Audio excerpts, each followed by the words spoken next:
In Shadowdark, you are considered to be a crawler. That is defined as those who dare the lost halls and caverns. GameMasters here, and crawler is what the Shadowdark system refers to players as. Consider the old RPG term dungeon crawling, and you get the basic concept. Today, we are taking a look at the types of characters you can be, your ancestry as well as your class. So grab your beverage of choice. I've got some hot coffee around here somewhere, and let's sit back and crawl through what all you can be in Shadowdark. In previous Shadowdark videos that I've done, we went over the various dice that are used in Shadowdark and explained how you use them to roll up your stats for your character. We've also explored the stats and how to use them, but now I want to really jump in and dive deep into what kind of ancestry you can be. This system uses some of the core ones that we've used for years, the ones that we're familiar with, and why not? They're classic types, but you can choose from a dwarf, an elf, a goblin. Yeah, you can play as a goblin, which I know is not exactly traditional, but still, being a goblin is somewhat cool. You can also choose from Half-Orc, a Halfling, and a human. And there's a new supplement that's due out soon called the Western Reaches that will add to this ancestry list, but for today's video, I want to focus on the base core game selection that the core game provides. That said, let's jump into the first ancestry.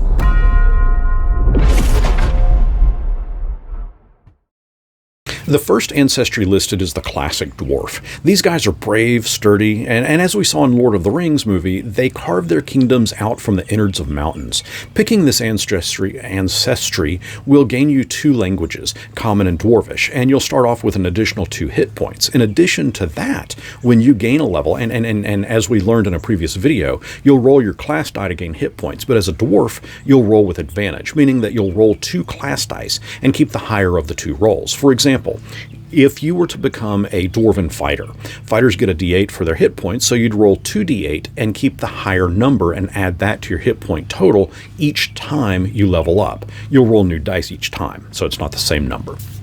In my mind's eye, I really have always envisioned the dwarf to be a mountain dweller. I know that there are other types, and Shadowdark won't limit you should you want your dwarf to come from somewhere other than a mountainous region, but overall the function of the dwarf itself won't change. You won't see any additional bonuses or changes based on the region you come from, which is in part why I really like Shadowdark. It doesn't overtax your options, but if you do want that kind of crunch in the system, the system itself is flexible enough to allow for you and your game master to sit down and homebrew up some additional options.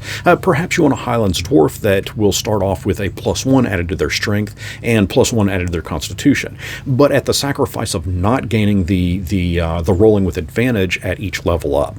I mean, really, the options are endless if you wanted to do that. Next up, however, is the elf.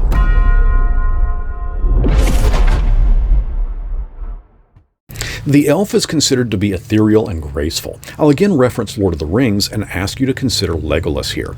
Elves are known for their knowledge, likely because they live long lives, and their beauty. They'll start the game out knowing the common language as well as Elvish and Sylvan. They also have keen eyesight called farsight, which gives them a +1 bonus to attack rolls with ranged weapons, or should you decide to go the caster route, you'd get a +1 to your spellcasting checks.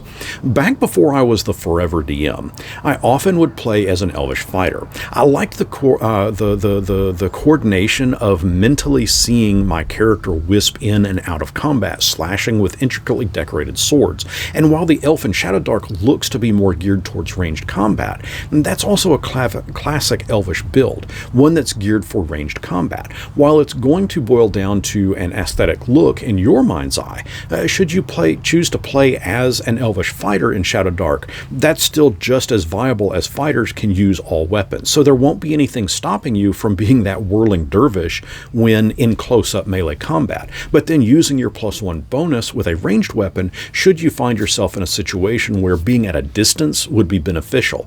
But more about the fighter class in just a moment. I want to get through the rest of these ancestries first, which brings us to the Goblin.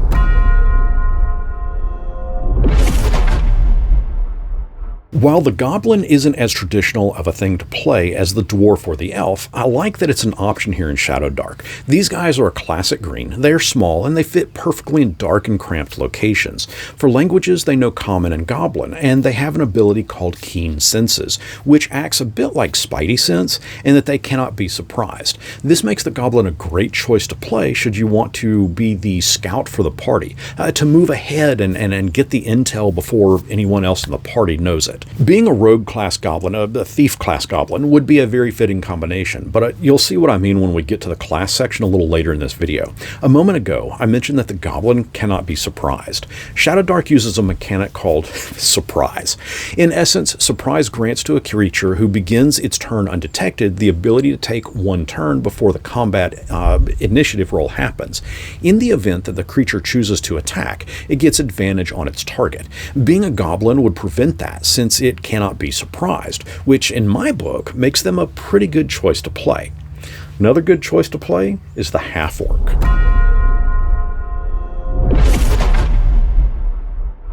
Playing as a Half-Orc goes back even to the advanced Dungeons & Dragons days, and I like that the Half-Orc is included here in Shadowdark. They are tall, towering warriors that are basically a combination of humans and, well, orcs, which lends to their might ability of having a +1 bonus to attack and damage rolls made with melee weapons.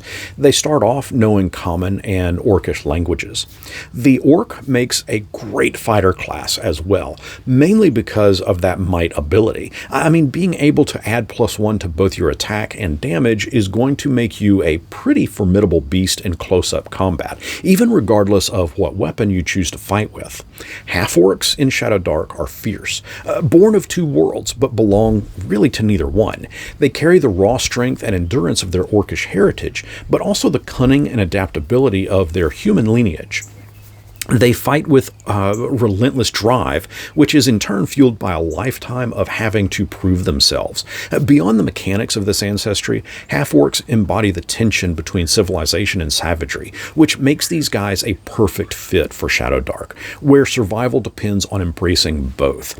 As mentioned, Half-Orcs are of a human descent, so it makes sense for us to check out humans next.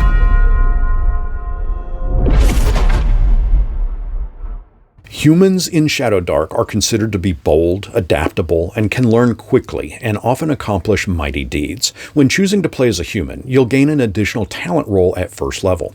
Talent rolls in Shadowdark are based on your class, so in this case, choosing a human would allow you to roll and again add 2 talents to that chosen class, and these talents can stack. For example, should you choose to be a fighter, a human fighter, you'd roll a 2d6, and let's say you rolled a 3.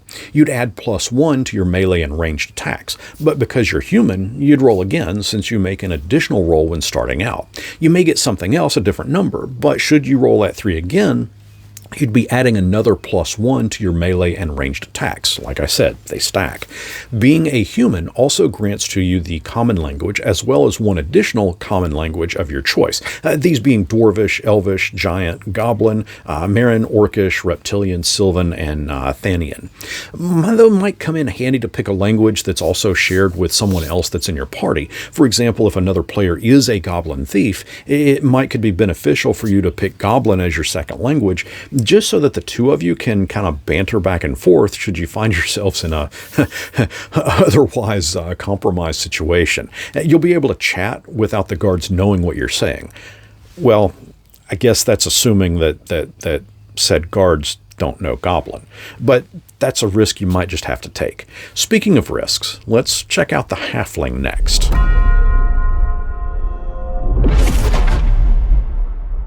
Halflings are more or less hobbits, by all rights, which can give you an immediate visual. As a quick aside, hobbits did originally appear in Dungeons & Dragons as a playable race, but due to copyright issues from Tolkien's estate, TSR changed the term to halfling. In Shadowdark, as a halfling, you are seen as a small, cheerful country folk with loads of cunning and mischievous streaks, and of course you enjoy life's simple pleasures. You'll start off knowing the common language, but the fun part is, and you don't need the one ring for this, but once per day you can become invisible for 3 rounds, which makes the halfling the perfect fit for a thief class. Imagine waltzing into the dragon's lair, then poofing to being invisible. loading up your pockets with treasure, and then waltzing right back out. You just got to be careful that that dragon isn't attuned to its treasure and can pinpoint it like it's on some kind of medieval GPS system in its brain and track you down. Regardless, I think the Halfling offers up some fun and unique ways to play. I mean, each of these ancestries offer up a fun way to play, and I really like the basics of each one. The saying is out there, less is more. And in the case of Shadowdark, what Shadowdark doesn't say about the various ancestries that you can pick from actually speaks volumes about the options that you have access to when role-playing your characters. But adding to all of this gets super expanded when you include the mix of classes that your character can be. Let's go ahead and check them out next.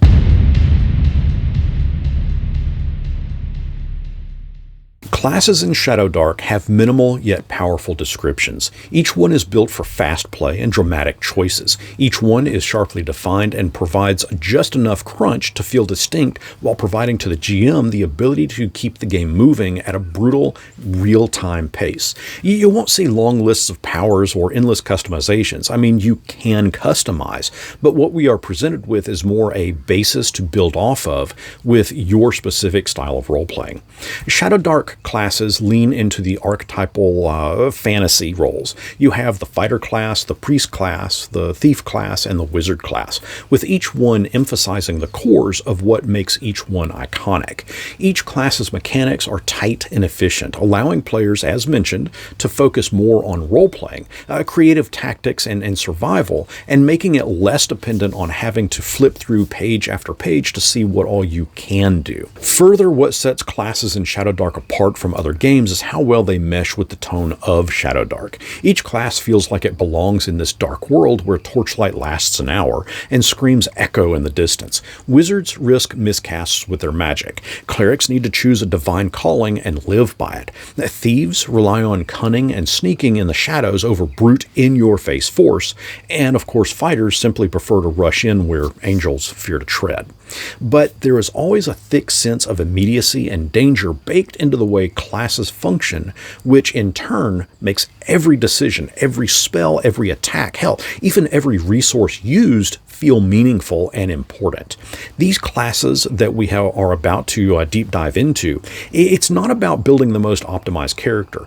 It's not about min-maxing your stats and abilities. It's about surviving the tale, hoping to crawl through one more dungeon, survive one more encounter, and come out on the other side with treasure and at the very least accomplishing and solving the adventure of the day. With that, let's jump in and check out the fighter class first.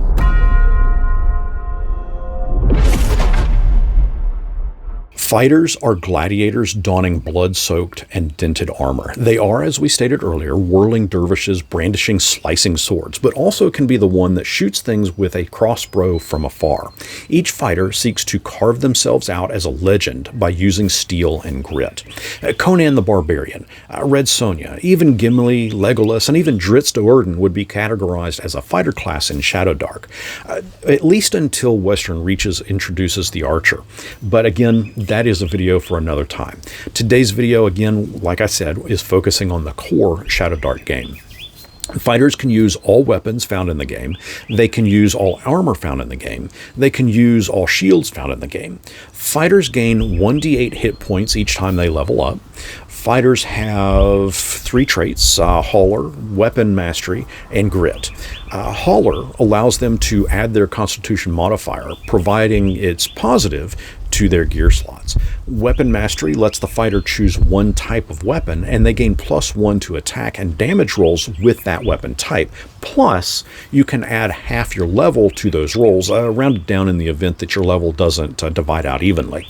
Grit lets them choose either strength or dexterity, and provides to them advantage on checks of that type to overcome an opposing force. For example, kicking open a stuck door, which would make use of the strength ability, or modifier rather, or when attempting to slip free of rusty chains, which would then use your dexterity. Fighters also have 5 total talents, of which you gain 1 when you start out at level 1. And as mentioned, if you pick a human ancestry, you'll get an additional role on this talent list, with the potential to get 2 of the same talent. Oh, and each time you level up, you'll roll again, adding the talent to your character. And as you can see from this table, the higher your level becomes, really the more powerful your character is going to become, which you're going to need every advantage you can get because the level of danger as you go up in levels also grows. The next class we're going to look at is the Priest class.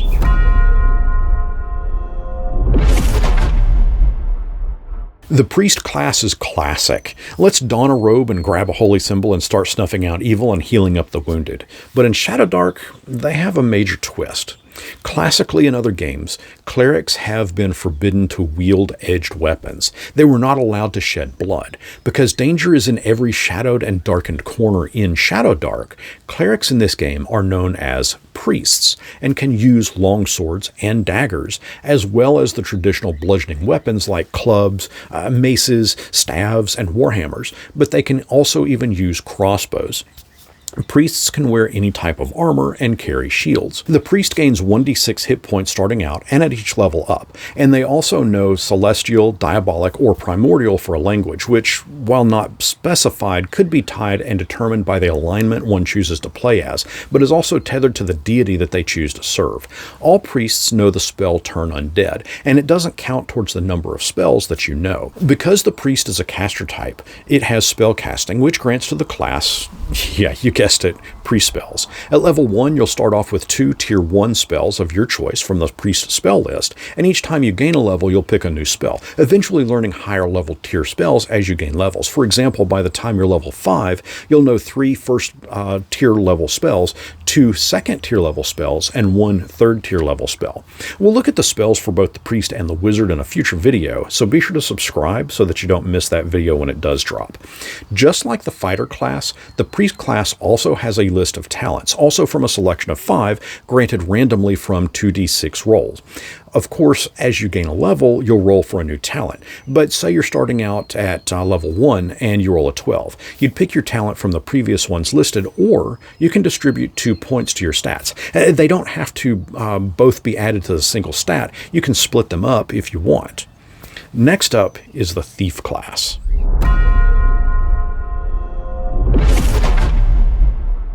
Thieves, assassins, grinning con artists, cloaked cat burglars. If you fancy yourself as someone who can pluck a sapphire from the claws of a sleeping demon, the Thief class is for you.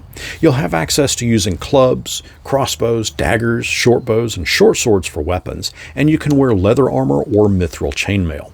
The Thief gets 1d4 hit points when they start out, and that same roll each time they level up. Thieves have 2 traits, backstab and thievery. Backstab lets them, when hitting a creature who is unaware of the attack, deal an extra weapon die of damage to that creature. For example, if you are backstabbing with a dagger, which does 1d4 damage, you'd roll another d4 and add that damage to the attack. Plus, you would add an additional weapon dice of damage equal to half your level, again rounded down in the event that your level doesn't divide evenly. Thievery lets you have the necessary tools of the thieving trade in your possession, but what's more, they don't chew up a gear slot in having them, which is going to be handy so that you can pack more loots into your pockets. Plus, as a thief, you are trained in climbing, sneaking, and hiding, applying disguises, finding and disabling traps, and doing delicate tasks such as picking locks or pockets. And you have advantage when making any checks associated with those tasks. Like the previous 2 classes, the thief also has a list of 5 talents, of which you gain 1 at level 1 and at each level up, also gained by rolling 2d6. While other classes can see their talents stack, and the thief can as well, there's one talent that the thief gets that cannot be stacked. Should you roll a 2, you'd gain advantage on initiative rolls, but should you roll another 2 after you level up, you don't get to add a 3rd die to your advantage. Instead, you're going to re-roll and gain a different talent, which is kind of cool in and of itself, as it narrows down the selection by 1/5, in which, when you in turn, lets you boost up that much faster. Finally, let's check out the Wizard class. Imagine having arcane runes tattooed across your flesh, being able to manipulate the forces of magic and control chaos, and in some instances lose control to chaos, while weaving your arms and speaking guttural incantations. If shooting balls of flame forth from your hands, or conjuring forth arrows made of pure acid, or attempting to test the fates themselves by casting Wish, then the wizard class is for you. As a wizard, you are limited to using a dagger or a staff as a weapon and cannot wear any armor, only robes to keep your naughty bits warm. You start off with 1d4 hit points, and you'll gain that much each time that you level up. For languages, the wizard knows 2 additional common languages, apart from your ancestry language, plus 2 rare languages, which are Celestial, Diabolic, Draconic, and Primordial. Like I said, you'll be speaking some major arcane shit when casting spells, so knowing some Diabolic, Draconic, or Primordial, even Celestial words and phrases, those can be important to successfully slinging a certain spell. Regarding learning spells, and I love the mechanics used, you can permanently learn a wizard spell from a spell scroll that you found by studying it for 1 day and succeeding on a DC 15 intelligence check. Should you succeed, you know the spell and the scroll is gone forever. Should you fail, the scroll is simply gone forever and you lose the chance to learn that spell. However, spells learned this way do not count towards your known spell list. And of course, there's always the option of finding another scroll with that same spell in the future as well. Like the priest, the wizard is a caster, and as such, they have the spellcasting trait, which lets them know wizard spells. You start off knowing 3 tier 1 spells of your choice, and each time you gain a level, you pick a new wizard spell. Similar to the priest, you have a known spells table. So let's say you're level 3 wizard. You'll know 4 tier 1 spells and 1 tier 2 spell. Again, we'll check out the wizard spell and priest spell in a future video, so be sure to, subscribe and thumbs up so you don't miss it when that video drops. Like the other classes, wizards too have a list of 5 talents chosen by rolling a 2d6, and like the other classes, you'll roll for another one each time you level up. One of the coolest talents that the wizard gets is when you roll a 2. You get to make a random magic item of a type that you choose. For example, it could be a set of magic armor, a potion, a scroll, some kind of magical utility item, maybe even a magic wand or some type of a magic weapon. If you need help figuring out what exactly to make, you could roll randomly on these 3 tables to determine the basics of that item, then follow the additional tables listed in the book itself to determine its specifics. If you'd like to see more about that or a video pertaining to magic item creation, be sure to give this video a thumbs up and let me know down in the comments, and we'll work something out. Next, I want to ask you some things about combining the various ancestries and classes. Shadowdark keeps things tight. It's never shallow. And the ancestries and classes found in the game are built for speed, but offer enough freedom and spice to give the game flavor. Each choice you make, regardless of ancestry or class, is going to have meaning. It could be detrimental to your party's survival, or it could be above and beyond in being beneficial. Each thing that you do can push your character further and further into the dark, or it can bring a well-needed light into the mix and keep those shadows at bay. You may choose to be a dwarven fighter who knows when to duck and when to swing an axe. You may be a halfling thief with the uncanny luck at picking pocketses. You may be a half-orc wizard that is determined to overcome its own stereotype. But at the end of the day, the choice is yours. The combination of ancestry and class is yours to make. To that end, I want you to take a few moments and think about what you'd be. And I want to hear about it down in the comments. And I have one final question for you. But first, I want to thank everyone for watching. I especially want to thank my YouTube members and Patreon supporters, as their contributions to the channel have been above and beyond, and it helps me out so that I don't need to place any sponsored ads in my videos. And come on, we all skip those anyways, don't we? If you'd like to check out becoming a YouTube or Patreon member, I'll leave a link down in the description. I'd also like to invite you all over to my GameMasters Discord. We have lots of nooks and crannies and different sub-channels in there to explore. And I use a lot of conversations in there as inspiration for video ideas rather. So if you'd like to help shape the future of this channel, I'll leave a link to my Discord down below as well. Of course, I also ask that if you enjoyed today's video to please summon the thumbs up by hitting that thumbs up arcane rune, as that too helps this channel to grow. Okay, my question. Whether you are rolling up a torch-bearing wizard to gamble with arcane power, or a cleric bound to their god's unshakable demands, or a goblin thief hell-bent on massing more gold than any kingdom existing out there, what do you see as being the ultimate ancestry to class combination found in Shadowdark? Get super creative, and remember, there is no wrong answer. I want you to really put your thinking cap on. Consider that we are focusing on some major role-playing aspects, but also consider the talents and traits of each class and each ancestry. Put another way, this isn't about creating the perfect hero, it's about surviving long enough to become that perfect hero. The Shadowdark doesn't really care where you come from, it only cares if you can make it to the next torchlight. To that end, let me know what ancestry class you'd like to play as down in the comments. And until next our paths cross, may you get a +1 bonus to your attack and damage rolls.